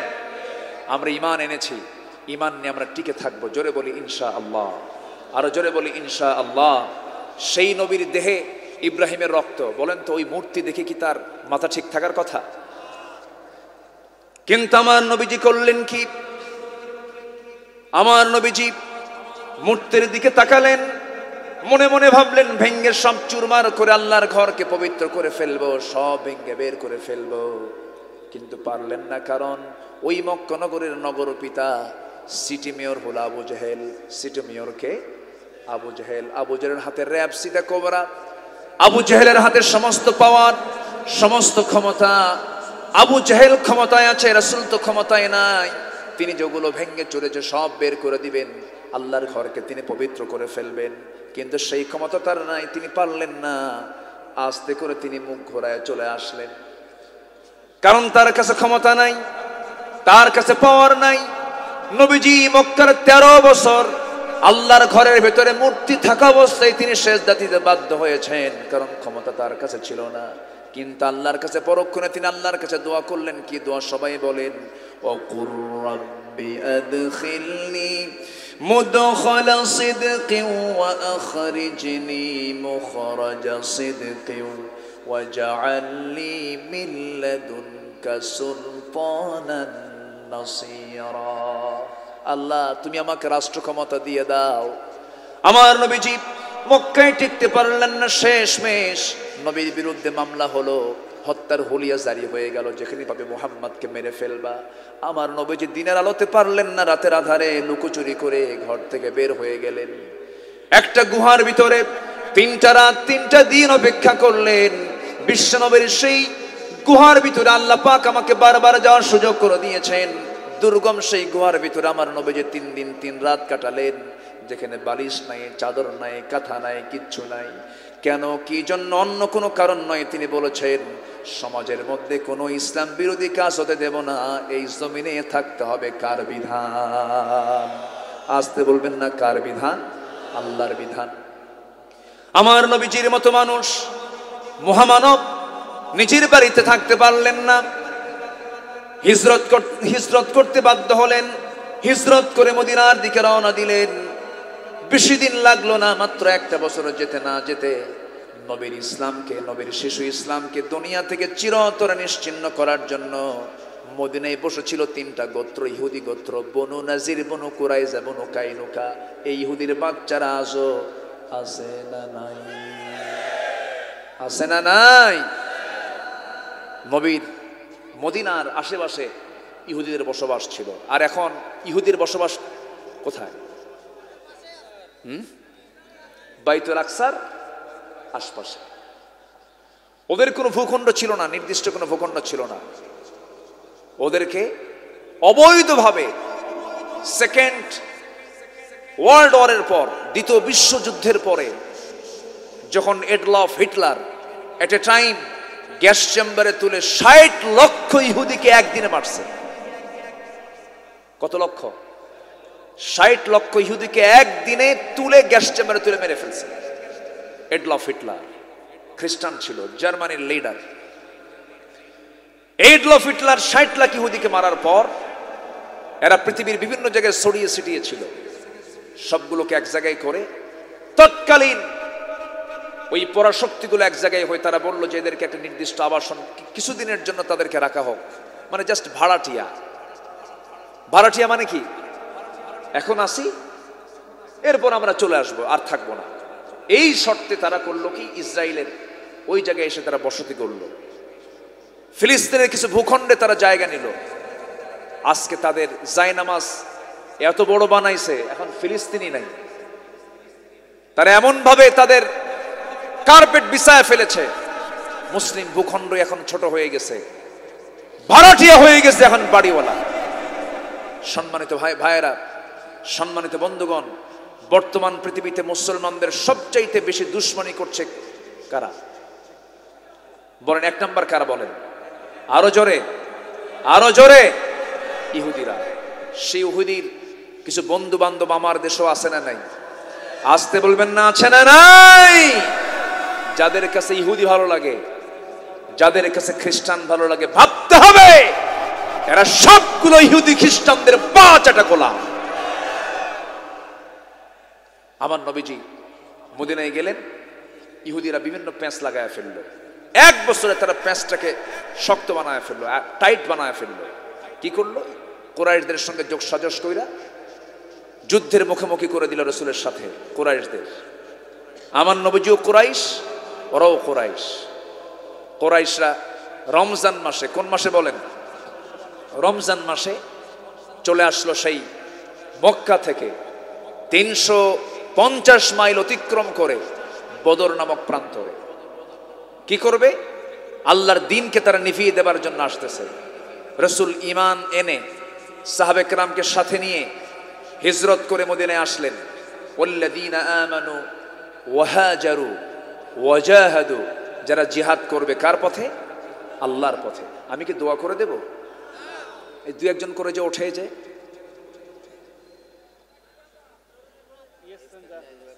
কোনো সমস্যা, কোনো অসুবিধা তো ওঠে কেন হঠাৎ করে এরকম করে? কোনো সাফসুপ নাই, কোনো সাফসুপ নাই। আর কিছুক্ষণ, আমি তো বেশি ডিস্টার্ব করব না, একটু আমাকে একটু সময় দেন। আমি জানি এখানে হাজার হাজার মা বোনরা আসছেন, ছোট্ট ছোট্ট বাচ্চা তাদের কোলে। একটা শিশু এখানে হেরে গিয়েছিল, তাই না? পাইছে? আচ্ছা, তাহলে এরা, এই সমস্ত মা বোনরা নিরাপদে বাড়িতে যাক, এদিকেও খেয়াল করার দরকার মনে হয় নাই? বলেন আছে না নাই? আচ্ছা, সব দিকে আমরা খেয়াল করব, ফজরের নামাজের দিকটাও খেয়াল করব। আমি উঠেছি এখানে জাস্ট 10টার একটু পরেই, 10টা 10, 10টা 5-6 দিকে আমি উঠেছি। সম্মানিত ভাইয়েরা, আমি কাঙ্ক্ষিত সময়, আপনার অসুবিধা হোক এমন টাইম আমি নেব না, আমি সময় মতোই শেষ করব। কিন্তু আপনি যদি আমার আগে উঠে যান তাহলে তো এটা আদবের খেলাফ হয়ে যাচ্ছে, শৃঙ্খলা ভঙ্গ হয়ে যাচ্ছে। বসেন, একটা পয়েন্ট আমি শেষ করে ফেলি, একটু বসেন প্লিজ, একটু বসেন। সম্মানিত ভাইয়েরা, বদর নামক প্রান্তরে প্রথমে আসলো হলো কুরাইশরা। রাসূলকে আগে গেছেন? আগে কিন্তু যাননি। কুরাইশরা যখন এসে বদরে তাদের শিকড় যখন গেড়ে বসলো, তারা যখন এসে সব হাজির হলো, একত্রিত হলো, নবীর কানে সংবাদ চলে গেল। এইদিকে নবীজি কেবলই সাহাবে কেরামকে নিয়ে হিজরত করেছেন। বলেন, ঘর নাই, বাড়ি নাই, বউ নাই, টাকা নাই, পয়সা নাই, অর্থ নাই, সাহাবীরা চরম কষ্টের মধ্যে। এর মধ্যে আবার যুদ্ধের প্রস্তুতি। নবীজি কি পিছপা হয়েছেন না এগিয়ে গেছেন? পিছপা হয়েছেন না এগিয়ে গেছেন? এগিয়ে গেছেন। আমার নবীজি সাহাবে কেরামকে বললেন, সাহাবীরা, আমরা মক্কা থেকে মদিনায় হিজরত করে আসলাম। আমরা হিজরত করে আসার সঙ্গে সঙ্গে তোমরা সবাই জেনে রাখো, ওই কুরাইশ আমাদেরকে নাস্তানাবুদ করার জন্য, একদম আমাদের অস্তিত্বকে বিলীন করে দেওয়ার জন্য, নিঃশেষ করে দেওয়ার জন্য তারা বদর নামক প্রান্তর পর্যন্ত হাজির হয়েছে। তোমরা কি করবে বলো? সাহাবে কেরাম সামনে দাঁড়ায়া বলছেন, ইয়া রাসূলুল্লাহ, বউ ছেড়েছি, বাড়ি ছেড়েছি, ব্যবসা ছেড়েছি, দেশ ছেড়েছি, একমাত্র আল্লাহর জন্য, আপনার জন্য, আপনি যা বলবেন তাই হয়ে যাবে। যেরকম সুবহানাল্লাহ। আমার নবীজি বড় খুশি হয়ে গেলেন। রমজান মাসের রোজা সেই সময় প্রথমবার ফরজ হয়েছে দ্বিতীয় হিজরিতে।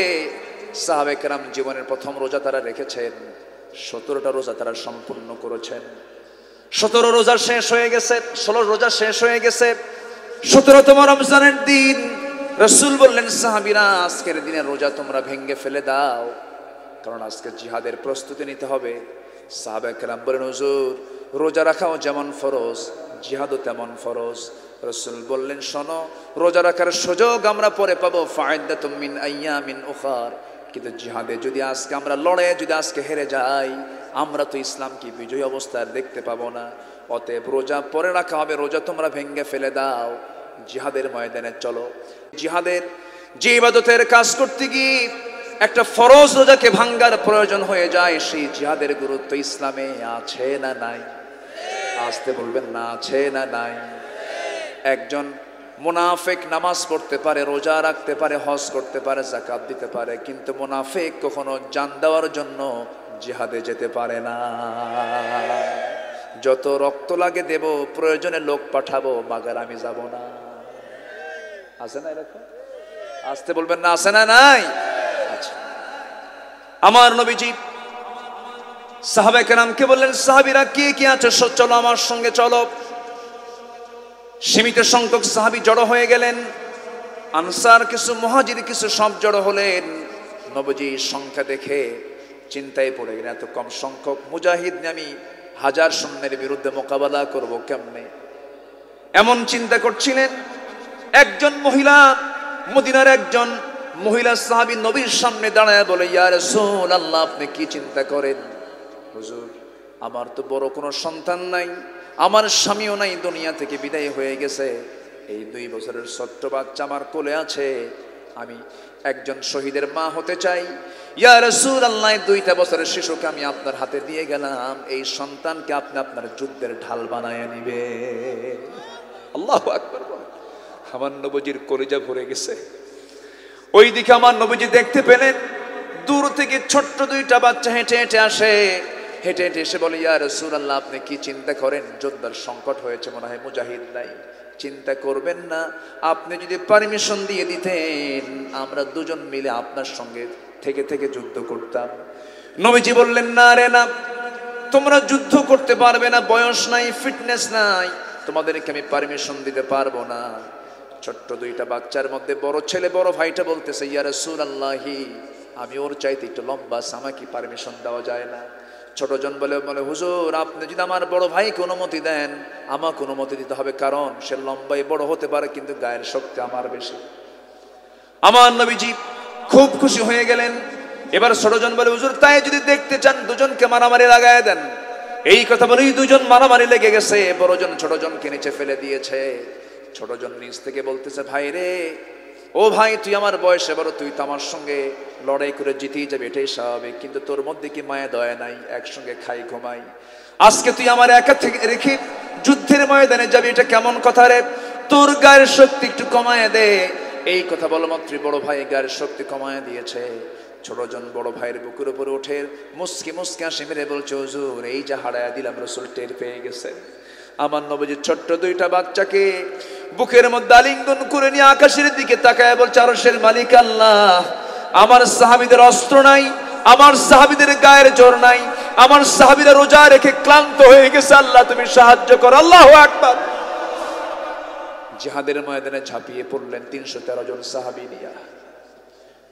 সবাই ওরা ঘোড়ার পিঠে করে চলে আসছে। আমার নবীজির ঘোড়াও নাই। যুদ্ধের ময়দানে তিনি দাঁড়ায় গেছেন। যুদ্ধ যখন শুরু হয়ে গেছে, আমার নবীজি যে পাশে দাঁড়ানো ছিলেন সেই জায়গাটা হলো বালুর জায়গা। কিসের জায়গা বলেন? বালুর জায়গা। নিজের চোখে দেখে আসছি আমি। সেখানে শুহাদায়ে বদর 13 জন সাহাবীর লাশ একসঙ্গে রাসূল সমাহিত করেছেন। একজন ক্ষতবিক্ষত হয়েছিলেন, রক্তাক্ত হয়েছিলেন, কিন্তু মারা যান নাই। ওই আহত রক্তাক্ত সাহাবীকে রাসূল বদর থেকে মদিনার দিকে নিয়ে আসতেছিলেন। প্রতিমধ্যে রাস্তায় রাসূলকে জানানো হলো, হুজুর, ওই সাহাবীটাও শাহাদাত বরণ করেছেন। রাসূল বললেন, দেরি করো না, ওই যদি পাহাড় দেখা যায়, পাহাড়ের চিপায় আমার সাহাবীকে সমাহিত করে দাও, সে জান্নাতের মেহমান। যেরকম সুবহানাল্লাহ। আমার নবীজি যুদ্ধ পরিচালনা শুরু করলেন।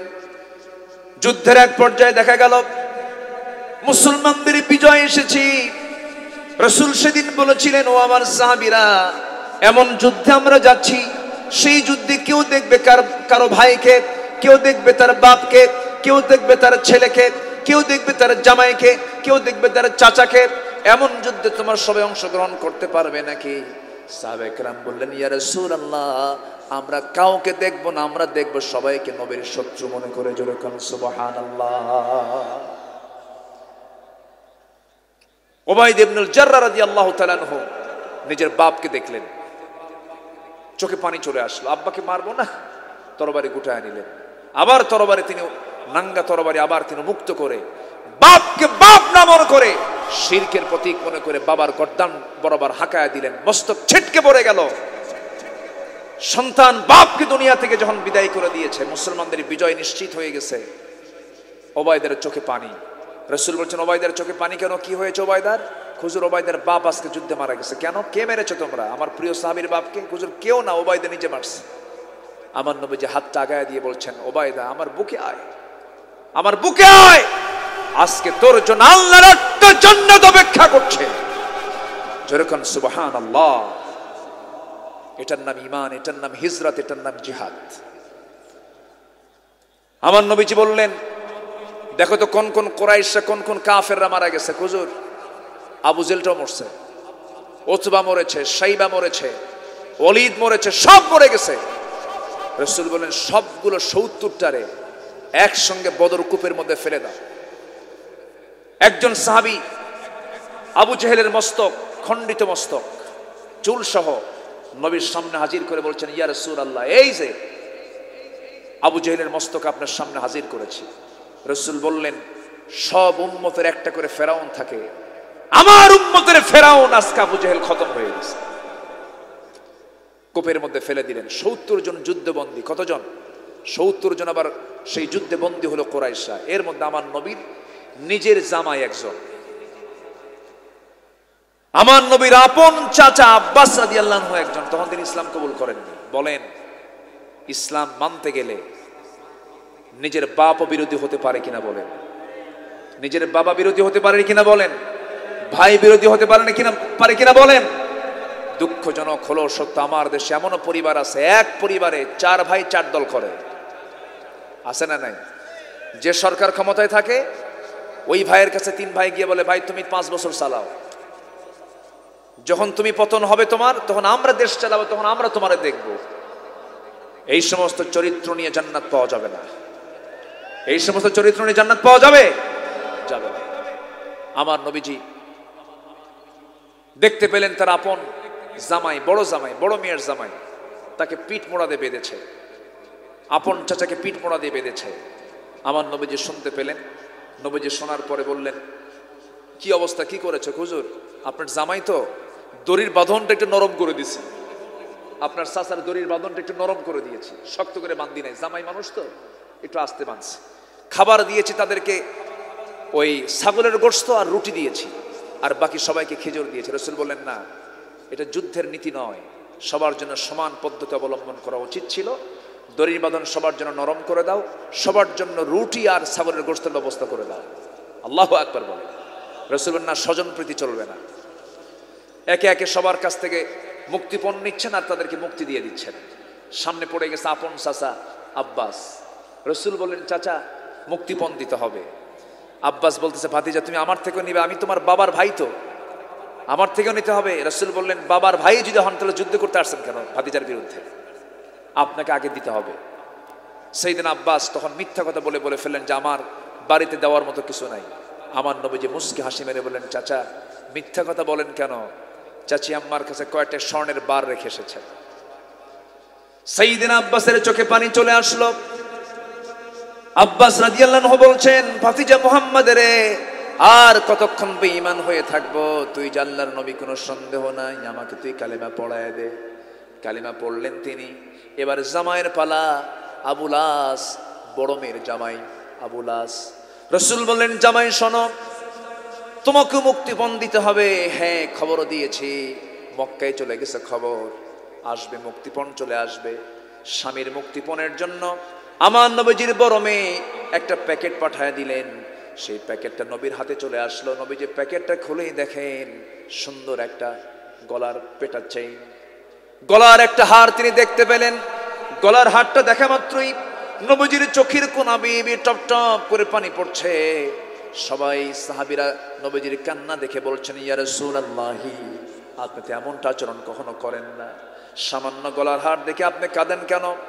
আপনার কান্নার হেতুটা কি? আমার নবীজির সঙ্গে সঙ্গে বলছেন সাহাবীরা, গলার হার দেখে তো আমি কান্দি না, এই গলার হারের যে মালিক খাদিজার কথা আমার মনে হয়ে গেছে, খাদিজার কথা মনে পড়ে আমার চোখে পানি চলে আসতেছে, এই জন্য আমি কান্দি। ও আমার সাহাবীরা, এই গলার হারটা পরে থাকতো আমার খাদিজা তার বড় মেয়ের বিয়ের সময় তার নিজের গলার হারটা খুলে তার বড় মেয়েকে বিয়ের সময় সে উপহার দিয়েছিল। খাদিজার কথা আমার মনে পড়েছে, এই জন্য আমি কাঁদতেছি। সঙ্গে সঙ্গে সাহাবীরা বললেন, ইয়া রাসূলুল্লাহ, চিন্তা করবেন না, টেনশন করবেন না, ওই গলার হার আমরা নেব না। রাসূল বলেন, তাই যদি হয় ও আবুল আস আমার জামাই, আল্লাহর সিদ্ধান্ত চূড়ান্ত হয়ে গেছে, মুশরিকের ঘরে কোনো ইমানদার নারী সংসার করতে পারে না। দুর্বল ভাবেন, এই জিহাদের এই অপশনকে যারা অতিরিক্ত মনে করেন তাদের ইমানকে নবায়ন করা দরকার।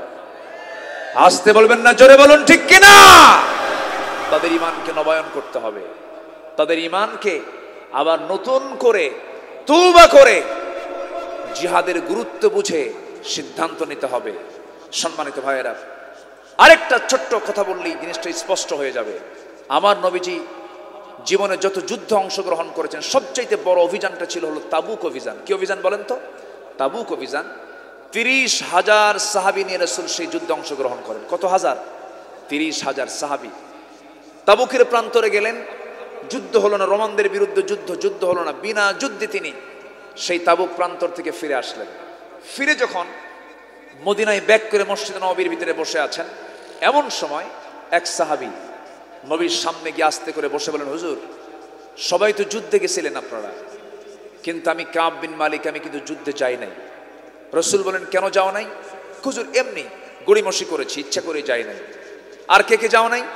হুজুর, হেলাল বিন উমাইয়া যায় নাই। আর কে যাও নাই? মুরারা বিন রাবিয়া যায় নাই। আর কে যাও নাই? জানা নাই। আমার নবীজি বলেন, কাব বিন মালিক, তুমি এখন যেতে পারো। চলে গেলেন। চলে যাওয়া মাত্র রাসূল নোটিশ জারি করলেন, মদিনাবাসী সমস্ত আমার সাহাবীরা শুনে রাখো, কাব বিন মালিক, হেলাল বিন উমাইয়া, মুরারা বিন রাবিয়া, এই 3 জন ব্যক্তি তারা জিহাদে অংশগ্রহণ করে নাই। এই জন্য এই 3 ব্যক্তির সাথে সর্বপ্রকার লেনদেন, আচার ব্যবহার, সালাম কালাম সব বন্ধ, বয়কট। নাউজুবিল্লাহ বলবেন না? এটা কি নবীর যে সিদ্ধান্তটা, এই সিদ্ধান্ত কি নরম সিদ্ধান্ত না শক্ত সিদ্ধান্ত? কিসে অংশগ্রহণ করে নাই? বলেন, কিসে যায় নাই? জিহাদে যায় নাই। আমার নবীজি যখন এই কথা বলে ফেললেন, এই 3 সাহাবীর কানে যখন চলে গেছে কথাটা, কাব বিন মালিক তো শোনামাত্র মানে পড়ে যাবেন সেন্সলেস হয়ে। দরজার কাছে গিয়ে দরজায় ডাকতেছেন বউকে, স্ত্রীকে ডাক দিয়ে বলেন, স্ত্রী আমার, আমি কাব বিন মালিক, দরজা খোলো। ভিতর থেকে স্ত্রী বলতেছে, স্বামী আমার, দরজা খুলবো অবশ্যই, আপনার ঘর, আপনার বাড়ি, দরজা তো খুলতে আমি বাধ্য, কিন্তু আমি দরজা খুলে আমি আপনাকে ঘরে ঢুকায় দিয়া পিছনের দরজা আমি বের হয়ে চলে যাব, কারণ যে ব্যক্তিকে রাসূল বয়কট করেছেন সেই ব্যক্তিকে আমিও নিজেও বয়কট করতে বাধ্য হলাম। কাব বিন মালিক ঘরে ঢুকতে পারলেন না, চোখের পানিতে গাল ভিজে যায়।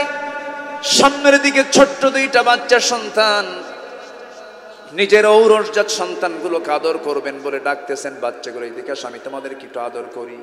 ছোট্ট 2টা বাচ্চা বলে, না না, যাবো না, তোমার আদর আমরা নেব না, কারণ তোমাকে রাসূল বয়কট করেছেন, আমরা তোমার সঙ্গে কথা বলবো না। বাড়ির বউ পর্যন্ত কথা বলা বন্ধ করে দিল। সন্তানরা কাছে আসে না। কাব বিন মালিক রাদিয়াল্লাহু তাআলা আনহুর কাছে আকাশটা যেন ভেঙে পড়ার মতো হয়ে গেল।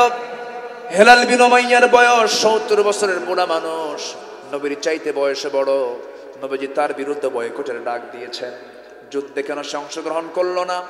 হেলাল বিন উমাইয়া করলেন কি, বাড়ির ভিতরের দিকে শক্ত একটা দড়ি হাতের মধ্যে নিয়ে, নিজের হাতে দড়িটা নিয়ে এসে মদিনার মসজিদের সামনে খুঁটির সাথে দড়িটা লাগায় দিয়া নিজের হাত 2টা স্বেচ্ছায় বেঁধে ফেলে বলছেন, হেলাল রে, তোর মতো বড় আসামি জমিনে নাই, কারণ যার বিরুদ্ধে নবীজি বয়কটের ডাক দিয়েছে। সালাম দেন হেলাল, কি উত্তর নেয় না। বুকটা ফেটে যায়, বুকটা তার একদম শেষ হয়ে যাচ্ছে, জ্বলে পুড়ে সারকার হয়ে যাচ্ছে। হেলাল বিন উমাইয়া শেষ পর্যন্ত চোখের পানি ফেলে ফেলে আল্লাহর কাছে তওবা করছেন। হেলাল বিন উমাইয়া তওবা করছেন, কাব বিন মালিক তওবা করছেন, মুরার বিন রাবিয়া সিজদার মধ্যে অজরে ঝাড়ায় কান্নাকাটি করে তওবা করছেন, আল্লাহ এই বিপদ থেকে আল্লাহ তুমি আমাদেরকে বাঁচায় দাও। তওবা করলাম আল্লাহ, জীবন আর এরকম জাতীয় ভুল করব না। নবীজি বয়কটের ডাক দিয়ে রেখেছেন, তাদের কোনো খোঁজ খবর পর্যন্ত রাখেন নাই। কিন্তু এই তিনজন সাহাবী ইখলাসের সাথে যে পরিমাণ তওবা করেছেন, সূরা তওবার প্রেক্ষাপট এটা। এই তিনজন সাহাবীর তওবা শেষ পর্যন্ত কেউ না গ্রহণ করলেও আল্লাহ তাআলা তিনজনের তওবা কবুল করে নিয়েছে। নবীর কাছে যখন আয়াত নাযিল হলো, ওয়ালা সালাসাতিল্লাযীনা খুল্লিফু, হে রাসূল ওই তিনজন সাহাবী যারা জিহাদের ময়দান থেকে দূরে ছিল, আমি আল্লাহ তাদের তওবা কবুল করে নিয়েছি। রাসূল সঙ্গে সঙ্গে বলছেন, ওমর আমার কাব কোথায়? আমার কাবকে আমার সামনে নিয়ে আসো। কাব বিন মালিক চলে এলেন, হেলাল বিন উমাইয়া চলে এলেন, মুরারা বিন রাবিয়া চলে এলেন। তিনজনকে রাসূল জড়িয়ে ধরে বলছেন, আমার সাহাবীরা আমি তোদেরকে মাফ করে নাই, কিন্তু আল্লাহ তোদেরকে মাফ করে দিয়েছেন। আমার বন্ধুগণ, এই জায়গা থেকে আমি আপনাকে 2-3টা প্রশ্ন করব, একটু চিন্তা করে উত্তর দিবেন। ওই তিনজন সাহাবীর নামাজের কি কোনো অভাব ছিল নাকি? আসতে বলে, আমার আপনার চাইতে তাদের নামাজ দুর্বল না মজবুত? মজবুত। নামাজের কোনো অভাব ছিল না। তাদের কি নবীর প্রতি মুহাব্বতের কোনো অভাব ছিল নাকি? তাও ছিল না। আল্লাহর পথে দান করার ক্ষেত্রে তাদের কোনো অভাব ছিল নাকি? কোনো কিছুদিন সংকট ছিল না। তাহাজ্জুদ ছিল, চোখের পানি ছিল, জিকির আজগার ছিল, সব কিছুই ছিল, নবীর প্রতি মুহাব্বত ছিল। কিন্তু শুধুমাত্র কি করেছেন? একটা যুদ্ধের ময়দানে রাসূল তো বলতে পারতেন, শোনো 30,000 সৈন্য নিয়ে গেছিলাম, যুদ্ধই হয় নাই, যা আমি তোমাদেরকে মাফ করে দিলাম। কিন্তু রাসূল তাদেরকে শক্ত করে ধরলেন কেন? এই জন্য ধরলেন, জিহাদকে কোনো ক্রমেই দুর্বল চোখে দেখার কোনো সুযোগ নাই। ঠিক কিনা? আল্লাহ বলছেন, ওয়াল্লাযীনা আমানু, যারা ঈমান আনবে, ওয়াহাজারু, যারা হিজরত করবে। এই দুনিয়াতে যাদের ইসলামের জন্য যাদের মামলা, ভাবতে হবে তার পাসপোর্টে একটা করে ভিসা লাগতেছে। ঠিক কিনা? কোনো টেনশন নাই। ওয়াহাজারু ওয়াজাহাদু, যারা জিহাদ করবে কার পথে? ফি সাবিলিল্লাহ। ওয়াল্লাযীনা, এবং যারা আওয়াও, ওই মুজাহিদদেরকে যারা আশ্রয় দেবে, ও নাসরু, এবং সাহায্য করবে। দেখেন আল্লাহ তাআলা জিহাদের অপশন আবার আর 2টা কাজ বাড়ায়া দিলেন। ঈমান আনবে, হিজরত করবে, জিহাদ করবে যারা, এবং যাদেরকে সাহায্য করবে এবং যারা তাদেরকে আশ্রয় দেবে। আল্লাহ তাআলা বলছেন, উলাইকা হুমুল মুমিনুনা হাক্কা, এরাই হলো টাটকা মুমিন। যেরকম সুবহানাল্লাহ, এরা কি টাটকা মুমিন। কি তামান্না সাহাবীদের মধ্যে কাজ করতে। এক অন্ধ সাহাবী নবীর কাছে গিয়ে বলে, হুজুর যুদ্ধে সবাই মারা গেল, শহীদ হলো, আমি কি যাব না? রাসূল বলেন, না, তুমি অন্ধ, তুমি পারবা না। রাসূল অনুমতি দেন নাই, সাইয়েদনা আবু বকর অনুমতি দেন নাই। সাইয়েদনা ওমর ফারুকের শাসন আমলে কাদেসিয়ার যুদ্ধ হয়, কাদেসিয়ার যুদ্ধ। সেই যুদ্ধে এই বুড়া সাহাবী এবং অন্ধ সাহাবী, নবীর খুব প্রিয় সাহাবী ছিলেন, সাইয়েদনা ওমর ফারুকের সামনে যে ছোট বাচ্চার মতো হাউমাউ করে কাঁদে আর বলে, ভাই ওমর, আমার বন্ধু অমুক বদরে গেল, উহুদে গেল, সব যুদ্ধে শহীদ হয়ে জান্নাতের সেই নিয়ামতগুলো ভোগ করতেছে, আমি কোন দিন শহীদ হব? আমাকে কেউ পারমিশন দেন, আমার বন্ধু বান্ধব সব তো জান্নাতে চলে গেছে, আমাকে পারমিশন দেন। সাইয়েদনা ওমর ফারুক মুস্কি হাসি মেরে বলতেছে, আমি দিতে পারবো না, কারণ রাসূল আপনাকে দেন নাই। সাইয়েদনা আবু বকর আপনাকে যুদ্ধের পারমিশন দেন, আপনি অন্ধ মানুষ, আপনি যুদ্ধ করবেন কেমন? আপনি চোখেই দেখেন না। এবার ওই অন্ধ সাহাবীর নাম হচ্ছে আব্দুল্লাহ ইবনে উম্মে মাকতুম বলছেন, ভাই ওমর, আমি জানি আপনি আমাকে এই প্রশ্ন করবেন, আমি উত্তর রেডি করে আনছি। কি উত্তর রেডি করে আনছেন বলেন?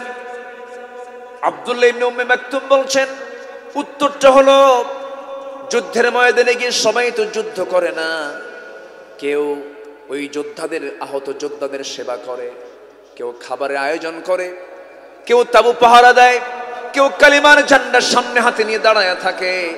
আমি অন্ধ মানুষ, আমি তরবারি চালাতে পারবো না, আমি এটা জানি, কিন্তু অন্তত ওই কালিমার ঝান্ডা ধরার জন্য একজন ব্যক্তি তো সিলেকশন দিতে হবে। সেই ব্যক্তি অন্য কাউকে সিলেকশন না দিয়ে আপনি ওমর আমাকে সেই কালেমার ঝান্ডা ধরার সিলেকশন দিয়ে দেন। আমি কালেমার ঝান্ডা হাতে নিয়ে অন্ধ মানুষ সামনে আমি এক পায়ে দাঁড়িয়ে থাকবো, নড়াচড়া করব না। কাফের মুশরিকরা আমার দিকে তাকায়া তীর লক্ষ্য করে আমার বুকে মেরে দেবে, বুক দিয়ে ঢুকে পিঠ দিয়ে তের বের হয়ে যাবে, রক্তাক্ত অবস্থা আমি শহীদ হয়ে আল্লাহর জান্নাতে চলে যাব। ইতিহাস সাক্ষী তিনি সেই যুদ্ধে অংশগ্রহণ করলেন এবং শহীদের মর্যাদা নিয়ে দুনিয়া থেকে বিদায় নিলেন। জোরে কোন সুবহানাল্লাহ। জিহাদের গুরুত্ব আছে না নাই? আছে। এই চারটা কাজ আমরা করব। আল্লাহ তাআলা বলছেন, আল্লাহ তোমরা যদি এই কাজগুলো করতে পারো তাহলেই আল্লাহ তাআলা বলছেন লাহুম মাগফিরাহ, তার জন্য আছে সাধারণ ক্ষমা, ওয়া রিজকুন কারীম, এবং সম্মানজনক রিজিক। আল্লাহ তাআলা সবাইকে এই আয়াতের অনুকূলে জীবন গড়ার তৌফিক দান করুন। 5 ওয়াক্ত নামাজ আমরা কেউ ছাড়বো না। কারা কারা হাত তুলে দেখেন তো দেখি। 5 ওয়াক্ত নামাজ, জোরে বলি ইয়া আল্লাহ, আরো জোরে ইয়া আল্লাহ। আমাদেরকে 5 ওয়াক্ত সালাত আদায় করার তৌফিক তুমি আল্লাহ দিয়ে দাও। জোরে বলি আমিন, আরো জোরে আমিন। আমরা সবাই নামাজের সুরতে বসি, নামাজের মতো করে বসে যাই। অনেক মা বোন আসছেন, আল্লাহ তুমি মা বোনদের যাওয়াকে নিরাপদ করে দাও। জোরে বলি আল্লাহুম্মা আমিন। সবাই বলে সুবহানাকা আল্লাহুম্মা ওয়া বিহামদিকা আশহাদু আল্লা ইলাহা ইল্লা আনতা আস্তাগফিরুকা ওয়া আতুবু ইলাইকা। চিৎকার মেরে বলি ইয়া আল্লাহ, আমার জীবনের সাগীরা কবিরা, ছোট বড় সব গুনাহ তুমি আল্লাহ মাফ করে দাও। জোরে বলুন ইয়া রাব্বাল আলামিন, ইয়া রাব্বাল আলামিন। যে যেখানে আছেন সবাই বসি। অনেক বড় মাহফিল, আল্লাহ যেন নিরাপদে সবাইকে বাড়িতে যাওয়ার তৌফিক দান করে। জোরে বলি আল্লাহুম্মা আমিন। আমার আসিম ভাই কোথায়? দোয়া জি, হ্যাঁ অনেক জি জি। আমার জাহাঙ্গীর ভাই তিনি হজের নিয়ত করেছেন, দোয়া চেয়েছেন। আল্লাহ তুমি আমার জাহাঙ্গীর ভাইয়ের হজকে তুমি আল্লাহ হজ্জে মাবরুর হিসেবে কবুল করো। জোরে বলি আমিন। এরপর আমার আসিম ভাই দোয়া চেয়েছেন, অনেকেই দোয়া চেয়েছেন, আমরা সবার জন্য দোয়া করি। আল্লাহুম্মা আমিন। রব্বানা যালামনা আনফুসানা ওয়া ইল্লাম তাগফির লানা ওয়া তারহামনা লানাকুনান্না মিনাল খাসিরিন। রব্বানা লা তুযিগ কুলুবানা বা'দা ইদ হাদাইতানা ওয়া হাব লানা মিন লাদুনকা রাহমাতান ইন্নাকা আনতাল ওয়াহ্হাব। গভীর রাত, নিঝুম রাত, জীবন রাত্রিতে হাজারো মুসলমান নরনারী নিয়ে তোমার কালাম থেকে কিছু কথা বলেছি। গুনার বোঝা মাথায় নিয়ে কাঙ্গাল ফিকারির মতো দুটো হাত পেতে আছি। আল্লাহ গুনার দিকে তাকাইও না, বান্দা মনে করে তামাম জীবনের সমস্ত গুনাহগুলোকে মাফ করে দাও। জনম দুঃখিনী মা যারা বিদায় নিয়েছেন, জিন্দেগির গুনাহগুলো মাফ করে দাও, কবরগুলোকে জান্নাতের টুকরা বানায়া দাও। সবাই চক্ষু বন্ধ করুন, হাত একটু উঁচু করে আল্লাহর শেখানো দোয়া পড়ে আওয়াজ দিয়ে দিয়ে সবাই বলুন রব্বিরহামহুমা কামা রব্বায়ানি সগীরা। রব্বিরহামহুমা কামা রব্বায়ানি সগীরা। আল্লাহ এমন ভাই আমার সঙ্গে হাত তুলতে পারেন যিনি নিজের হাতে নিজের মাকে দাফন করেছেন, নিজের বাবার লাশ নিজের পিঠে বহন করে কবর পর্যন্ত নিয়ে চলে গেছেন। আল্লাহ সে আব্বা আম্মার জন্য দোয়া করি, কবরগুলোকে তুমি আল্লাহ জান্নাতের টুকরা বানায়া দাও।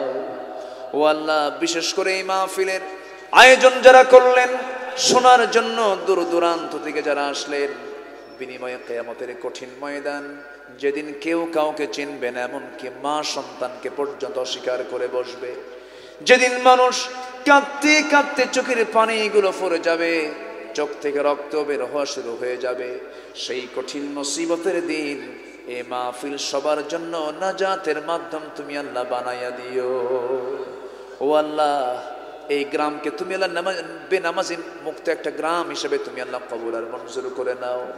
আমার আজিম ভাইকে কবুল করো। সবার নাম তো আমার জানা নাই, যার যা চাওয়া তুমি আল্লাহ দয়া করে পাওয়া করে দিও। তোমার বান্দাগুলোকে নিয়ে যেমন আজকে একসঙ্গে দুটো হাত তুলে দোয়া করলাম, আল্লাহ মেহেরবানি করে সেই কঠিন মুসিবতের দিন যেদিন কোনো ছায়া থাকবে না তোমার আরশের ছায়া ছাড়া, সে আরশের ছায়ার নিচে তুমি আল্লাহ আমাদের সবাইকে একসঙ্গে জায়গা করে দিও। আল্লাহ আয় আল্লাহ, তারা দুনিয়া থেকে কোন দিন বিদায় নেব জানি না, ডান হাতে আমলনামা না আসা পর্যন্ত মরণ দিও না আল্লাহ। আল্লাহ তোমার কাছে ফরিয়াদ করি, আমাদের পাখিটা খাঁচা মুক্ত হয়ে দুনিয়া থেকে বিদায় নিয়েছেন। আয় আল্লাহ তাআলা মেহেরবানি করে কোরআনের পাখির কবরটাকে জান্নাতের টুকরা বানায়া দাও। আয় আল্লাহ তাআলা দুনিয়া থেকে আমিও যাব, সবাই চলে যাব রে, কেউ তো বাঁচার জন্য আসি নাই। মেহেরবানি করে মরতে যখন হবে তুমি আল্লাহ শহীদি মওত কপালে জুটাইয়া দিও। কোন দিন মরবো জানি না রে, যেদিন মরবো টান মেরে ঘর থেকে বের করে দেবে, জীবনের শেষ গোসল হয়ে যাবে রে, স্বামী স্ত্রীর সম্পর্ক ছিন্ন হয়ে যাবে রে, মরে যাব, সবাই আমাকে টেনে ছেড়ে ঘর থেকে বের করে দিয়া